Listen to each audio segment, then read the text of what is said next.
नमो ब्राह्मण्यदेवाय गोब्राह्मणहिताय च जगदिताय कृष्णाय गोविन्दाय नमो नमः। देवाधीनं जगत्सर्वा मन्त्राधीनं च देवता ते मन्त्रा ब्राह्मणाधीनां तस्मात् ब्राह्मणदेवता।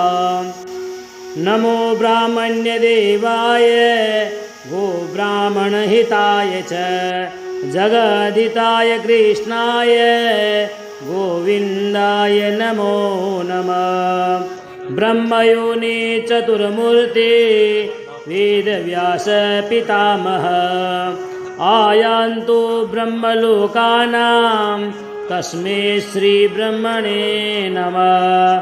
ओम विश्वं विष्णुर्वषट्कारो भूतभव्यभवत्प्रभो भूतकृद्भूतविद्भावो भूतात्मा भूतभावनः भूतात्मा परमात्मा च मुक्तानां परमागतिः अव्यय पुरुषः साक्षी क्षेत्रज्ञोऽक्षर एव च योगो योगविदां नेता प्रधान पुरुषेश्वरः नारसिंहः श्रीमान् केशवः पुरुषोत्तमः सर्वशिवस्थाणुर्भूतादिर्निधिरव्ययः सम्भवो देवाय व्याधारण्याप्याम्यासवि परमाध्यक्षा सर्वभूतानिशाः सामानिजगिरे चण्डानुनिजगिरे तस्मात्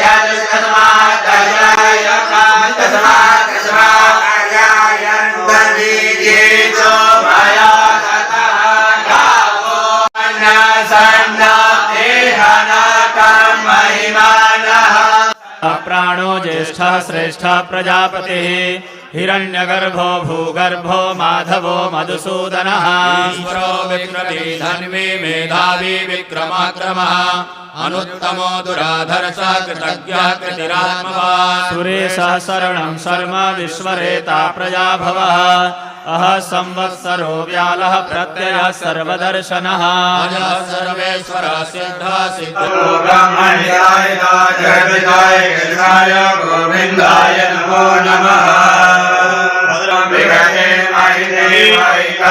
ॐ सहनाववतु सहनौ भुनक्तु सह वीर्यं करवावहै तेजस्विनावधीतमस्तु मा विद्विषावहै।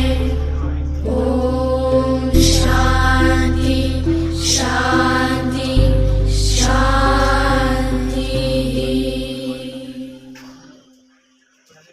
चतुर्भुजः राजिष्णुर्भोजनं भुक् गोविन्दाय नमो नमः।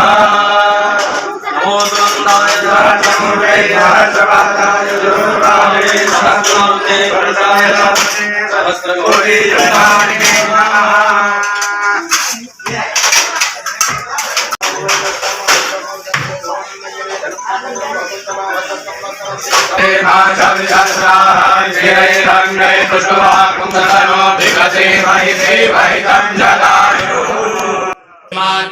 आत्मा महाद्रिः महेश्वासो महीभर्ता श्रीनिवासः शताङ्गतिः अनिरुद्धः सुरानन्दो गोविन्दो गोविदाम्पतिः मरेचिर्दमनो हंसः सुपर्णो भुजगोत्तमः हिरण्यनाभः सुतपाः पद्मनाभः प्रजापतिः अमृतो सर्वदृक्सिंहः सन्धाता सन्धिमान् स्थिरः अजो दुर्मर्षणः शास्ता विश्रुतात्मा सुरारिः गुरुर्गुरुतमो धाम सत्य सत्य पराक्रमः निमिषो निमिषास्त्रग्वी वाचस्पति उदारधीः अगणी ग्रामणी श्रीमान्